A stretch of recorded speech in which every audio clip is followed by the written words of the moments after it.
The race for the White House is in its final lap with less than a week to go before Election Day. Hello, I'm Arnold Naidu, and this is The Heat.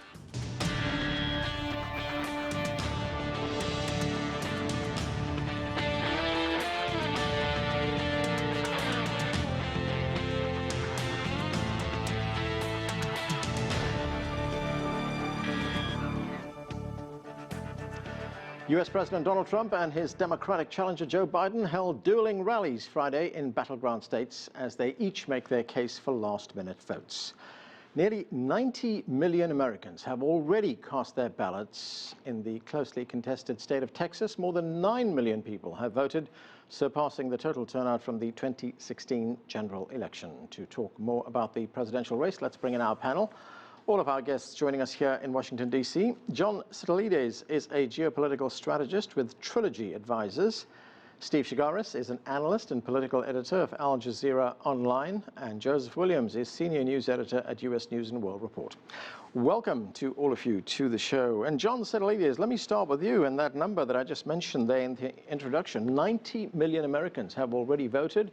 9 million already voted in the state of Texas. The conventional view has been that early voting favors Democrats. But what do you think is happening? That is the conventional view, Anand, but I think what we have here is a different game in play.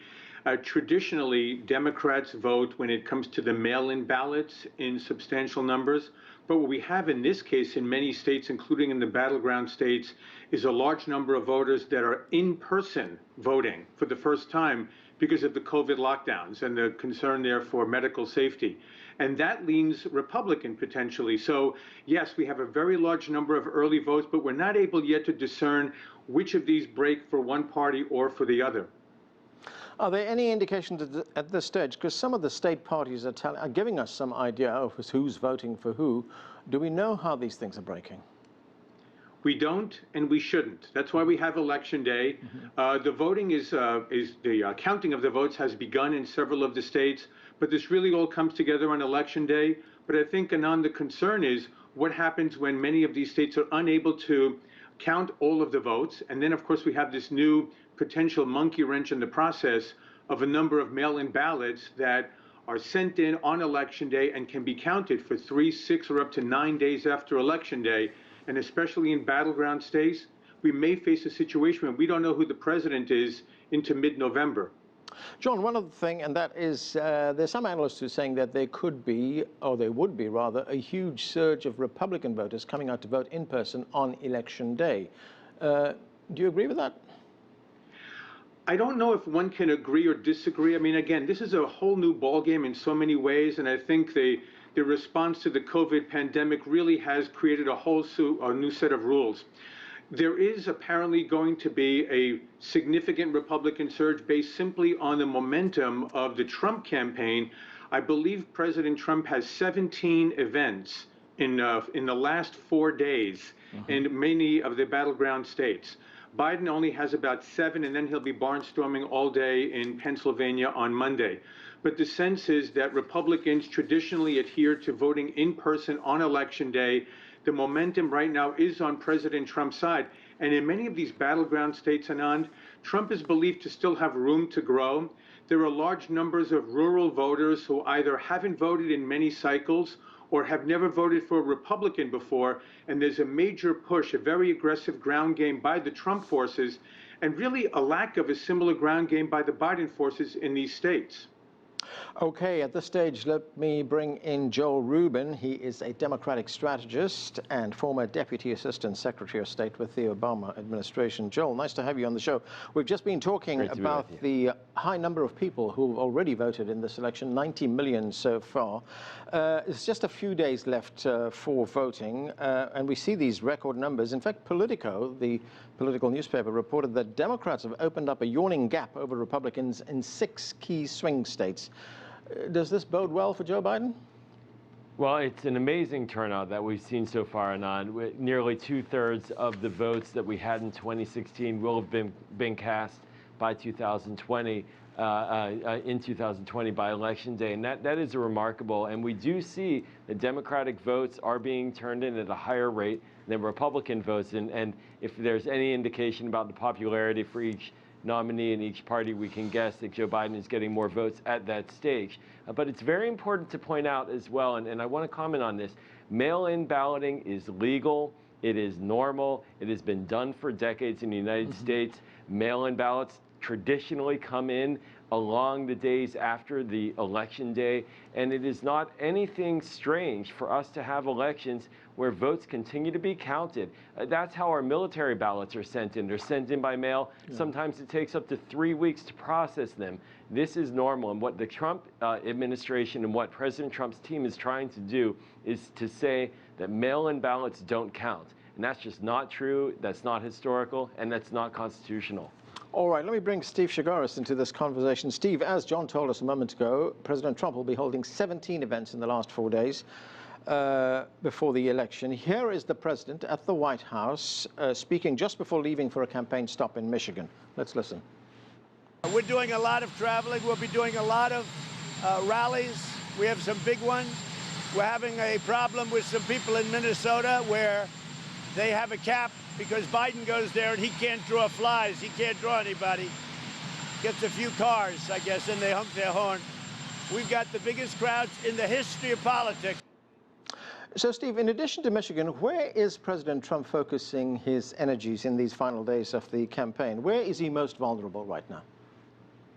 Well, he's focusing definitely on the Rust Belt states, which he won by very slim margins in 2016. So we're talking Michigan, Wisconsin, Pennsylvania. He's going to stop also down south in North Carolina. There's been some Florida mixed into this.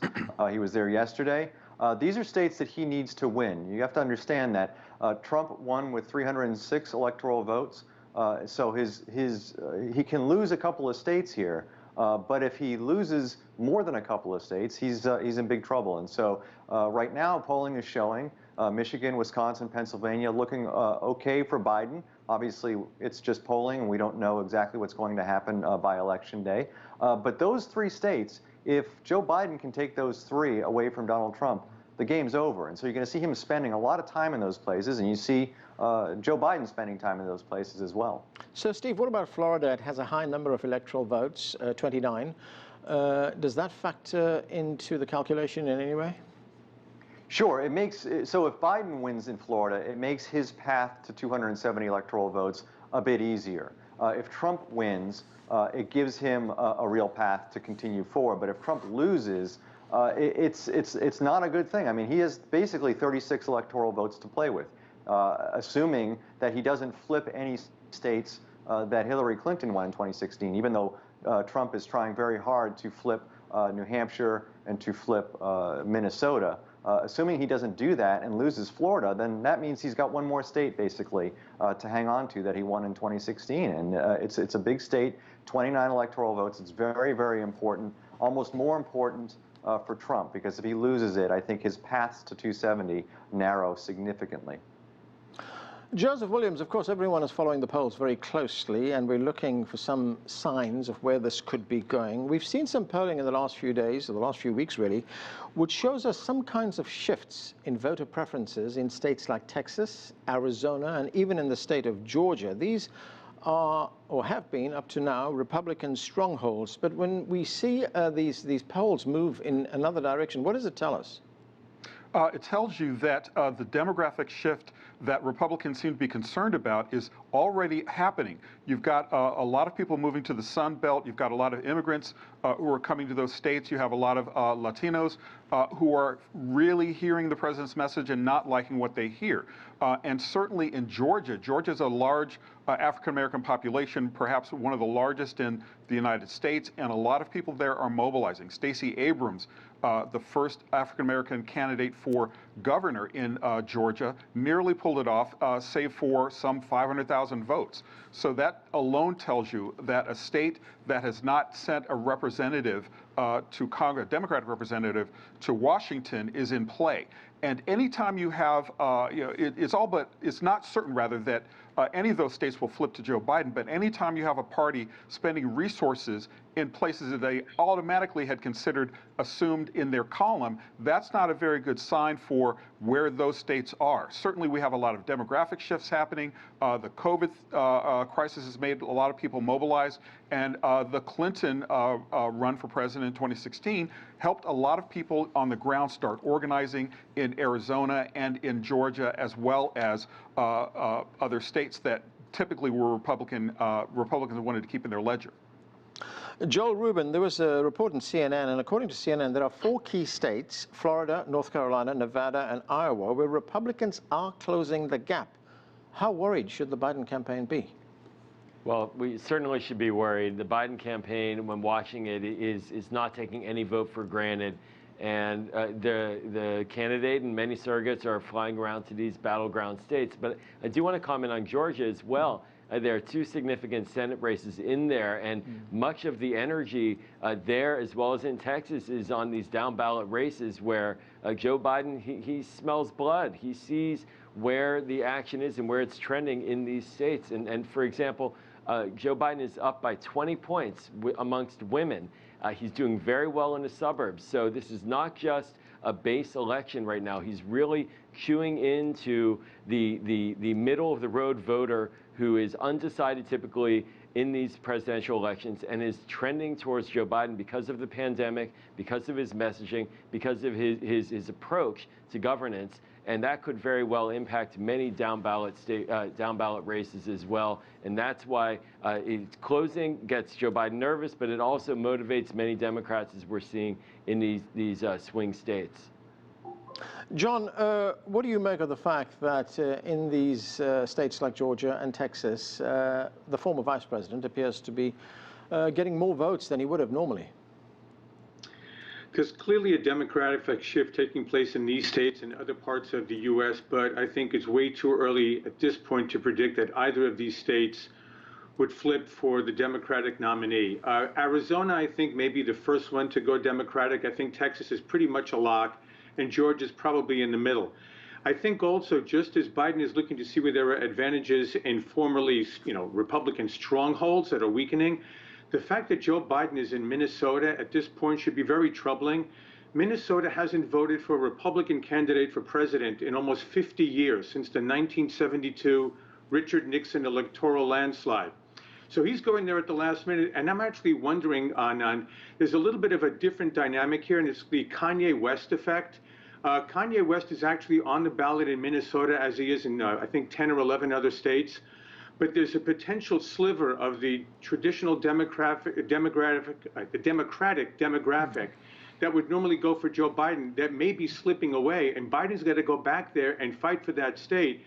And now Trump is making a play for it as well, when several weeks ago they seem to have written off Minnesota.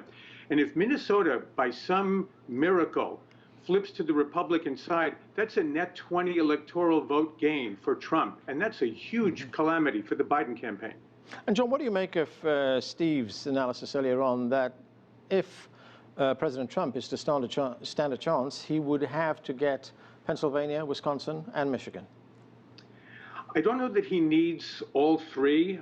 It looks to me right now, and I don't really follow these national polls. These things have been so wildly inaccurate for years now. I do think they reflect general trend lines, and I wouldn't doubt that Joe Biden has a significant lead in national polling in terms of 5 to 7 points ahead in the popular vote. But as we remember in 2016 and read our Constitution regularly, that doesn't matter. It's the Electoral College. And yes, Trump has to hold on to at least 2 of those 3 Rust Belt states, I would say. And right now, I think he's in a good position given his momentum. He's cut the Biden lead in half in the last 2 weeks. And again, so many events with massive crowds these last 4 days. I think there's a very good chance Trump could still pull it off in Michigan and in Wisconsin. I think Pennsylvania will be the real challenge for him, given Biden's roots there. And the fact that Biden will be there the last 2 days, Trump is fighting for that state. And it seems to me right now that the polling trends indicate that Florida and North Carolina both will go for Trump on Election Day.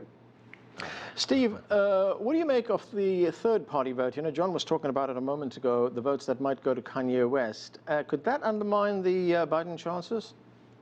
It doesn't look like that's the case this year. If you remember in 2016, when we were looking at the final pre-election polls, there were a lot of questions about the undecideds. People hadn't made up their mind yet, and we saw in the final exit polling after the election, after Election Day, that nationwide about 13% of the country had made up their minds in the final week, and a lot of those people broke for Donald Trump. So we're not seeing a lot of undecideds, and we're also not seeing a lot of people in polling parking their votes with the third-party candidates, mainly because the candidates this year aren't of the same, let's say, caliber as they were in 2016. Gary Johnson, who was the Libertarian nominee, was a popular former governor of New Mexico, and Jill Stein, who was the Green Party candidate, had run already previously in 2012, so she was a somewhat known factor. And so they actually siphoned significant number of votes away from Trump, probably more Clinton than Trump, but right. Both of them. And we're not seeing that this year. So it's hard to say, but I doubt we're going to see a lot of third-party impact this year in the final vote. One other group I want to talk about, Steve, and that is the Latino vote. Roughly 32 eligible Latino voters. How vital are these voters for both candidates? Extremely vital, and especially if you're speaking of specific states, and we're really talking about is Florida, Texas, and Arizona. But the Latino vote in those states is a different, they're a different vote. In Florida especially, Latino voters, at least Cuban voters and some others, tend to vote Republican. So Republicans run a little bit stronger among Latino voters in Florida. Democrats have to fight for the Latino vote pretty hard in Florida. Hillary Clinton did fairly well overall statewide among the Latinos in Florida, and then the polling that we're seeing this year for Biden is he's actually lagging behind Hillary Clinton, and Democrats are very, very worried about that. They figure that could be impactful if he can't pick up the numbers elsewhere in the state. What we're seeing in polling right now is he's making it up among older voters and among suburban voters and women voters, but if he can't bring that Latino number up in Florida, that could be a problem for Biden down there. Joseph Williams, I'm going to talk about how the coronavirus pandemic is going to impact this election. But first, I want very quickly, if you could give me your view on those Midwestern states that we've been talking about. Well, it's hard to disagree with anything that's been said already. Certainly, you have a very strong Trump presence there. Former factory workers, the white working class, people who are really upset about how the economy has gone, and they see Trump in there throwing blows, throwing elbows on their behalf. That being said, there's a lot of pain out there, and the pain seems to not be alleviated, particularly when you look at the fact that a Congress under Republican leadership and President Trump himself have not signed on any kind of relief package in the late innings, even though Trump said that he'd wanted one. Republican Senate Majority Leader Mitch McConnell says, no dice. We have to wait until after the election. So you've got a very strong presence for Trump in the Midwest. Joe Biden, I think, has narrowed the gap, mainly, as your guest said, through the suburbs and through talking about suburban women. So I think it's going to be tough for either candidate to establish a very strong beachhead in the Midwestern states. Right, Joseph, I want to stay with you to look at the impact that the coronavirus pandemic is going to have on this election. And when we look at the numbers, it's 9 million infections since this pandemic began. The numbers are going up every day. In fact, for the fourth day running, that's on Friday, we had 90,000 new cases. When we look at some individual states, Wisconsin has the highest rate in recent cases. Hospitals in Iowa are up to capacity. President Trump says, look, the virus is vanishing. We've heard that this election is effectively a referendum on how the president has handled the pandemic. Are you surprised then at the high level of support that the president still has? In an ordinary year, in 2019, I would say yes. In 2020, nothing is a surprise. And quite frankly, I think the president's determination to create an alternate reality around the coronavirus has really served him well in some places that would be very surprising.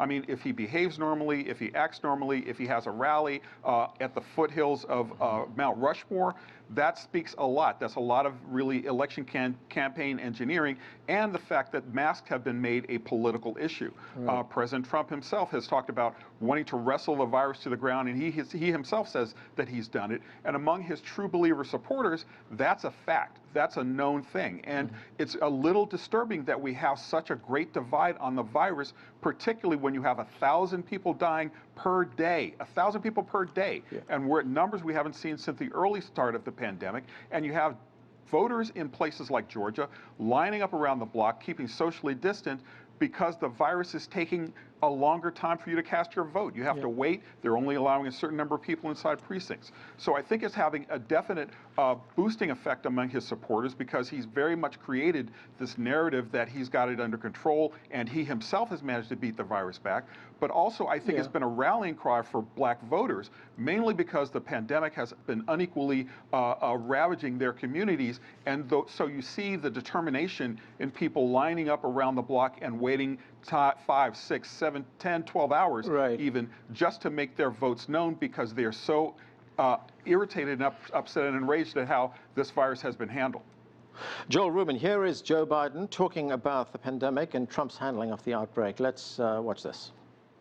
And then, when he was told for the first time that we're like we did today, 1,000 deaths a day, remember what his comment was?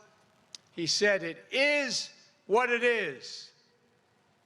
Well, it is what it is because he is who he is. That's why it is what it is. So, Joel, we know from polling that the American people are deeply unhappy with the manner in which President Trump has handled this pandemic, and that's putting it very mildly. But why hasn't Joe Biden been able to capitalize on this? He should be having a much bigger lead.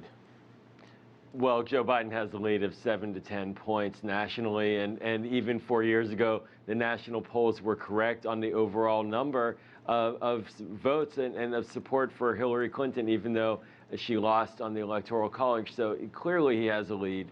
You know, what Donald Trump is doing on the campaign trail is criminal. He's holding super spreader events. There's no protocol. People aren't wearing masks. His vice president's office is now essentially a hot spot. And he continues to go out and tell the American people that they should do what they do. He's got it under control, but it's out of control. It's very dissonant, and it's very dangerous. And for Democrats, it's very mobilizing, and not in the way we want. We don't want to have to mobilize in order to basically save our country's health.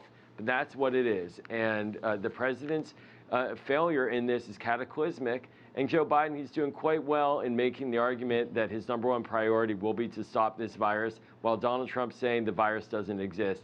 And I think Americans are understanding, they live in it on a daily basis, that this virus still very much exists. John, what's your view on the role this pandemic will play in the election? It's central. It really is central. Certainly to the Democrats, we look at it that way. It's impacting our economy. It clearly has had a role in terms of the protests that we've had over the past several months where people are frustrated and angry. And the Congress is at a stalemate because the Congress doesn't know how to deal with it and how to get our economy going and get us back and healthy. This is not going away. John, what do you make of it? Is this hurting the president? No, I don't really think so. Certainly not with his base. You know, remember in 2016, the semi-comical line about how he can shoot someone dead in the middle of Fifth Avenue and he wouldn't lose any votes. I think much of the Trump base is looking to see how we balance the right kind of protective measures to ensure that we slow the spread of a virus that cannot be stopped. I mean, anybody who understands the history of viruses know you don't drop a guillotine on it and it dies. So it's going to spread, and to make sure that it's done as slowly and as carefully as possible while we're protecting our vulnerable, our elderly, and our immunocompromised. But if we don't have a healthy economy, then what's the point of stopping a virus that will ravage American life? We can't wave the white flag. I'll give you a chance in a moment, Joe. Somebody's speaking. Yes. Excuse me for speaking while you interrupt me. Let me finish my point, please. So I think the Trump voters are looking how we balance having as robust economy as possible and ensuring that people are able to go to work and to bring dignity into their lives and to have a paycheck and to avoid the kinds of suicides and drug abuse and alcohol abuse and depressions that are an attendant symptom, an after effect of COVID. So the whole world has not stopped over this virus. There has to be a balance, and I think that's how Trump is selling his message. And to the comments that he's made and some of the phrases that he's used, most Trump supporters don't take every word he says literally. They understand what he means when he sometimes uses hyperbole. Okay, Joel, but he's go the ahead. president, though. I mean, he's the president of the United States. I mean, his words matter. He's waved the white flag. Joe, I will get to you. Joel first. Go ahead. I mean, clearly the president's given up and is not trying to protect Americans' health. Mark Meadows this past week waved the white flag. And what was just said by John is not historically accurate. We can get control of the virus. Yeah. Other countries around the world are getting control. The president just doesn't make it a priority, and most people are aware of this as a danger to their health. And frankly, it's abysmal to have a president saying he can't control it. Okay, Joseph, go ahead. Well, I'm just saying, a president's words matter, and I think that's been part of the problem with the whole Trump presidency, is you're trying to decide if a tweet is policy, if his words are really serious. Yeah. That's not a way a presidency should run. Okay. The people believe them, they listen to him. And the other thing that I wanted to make very quickly is the fact that I've said this before on this program, the virus gets the last word. You can't have a functioning economy. People are losing their paychecks. People are staying home because the virus is not controlled. Steve, this is a big question. I'm going to move on to election night. That's November 3rd, the night of November 3rd. Varying opinions on whether we will have a result on that night. What do you think? Well, obviously, if this turns out to be what people are whispering about, or some people not whispering about as much, that this is going to be a Biden victory and perhaps a large Biden victory, we'll know pretty early on election night, probably around the time California's votes come in, or maybe a little bit afterwards. But look, this could turn out to be 2016 again, in the sense that there are a lot of close races. There are a lot of close races in battleground states.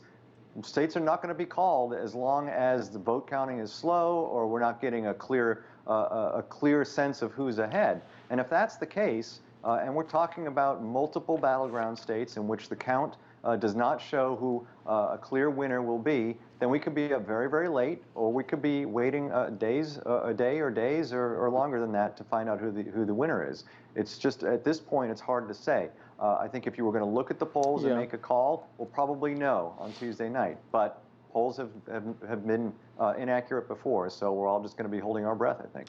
Joseph Williams, this is an important issue, and we only have 40 seconds, unfortunately, but there are fears that violence might break out on election night in the wake of the results. I mean, if you just look at businesses here in Washington, D.C., downtown, including this building where I'm sitting in right now, it's all boarded up, people taking precautions. Do you think people are being overcautious, or is there a possibility of unrest? Well, there's always a possibility. I mean, certainly when we have what we had in the spring, not only the combination of a pandemic, the combination of a really hot Black Lives Matter protest, and a combination of white nationalists who, frankly, are being emboldened by the president. So I think the possibility of violence is always there. I think it's higher than normal. Do I think it's going to erupt in flames? I tend to doubt it, but I could be wrong. It is 2020 after all. Okay, and we're going to have to leave it there. Thanks to all of you for being with us. That is it for this edition of The Heat. I'm Anand Naidu in Washington, D.C. Thanks for watching.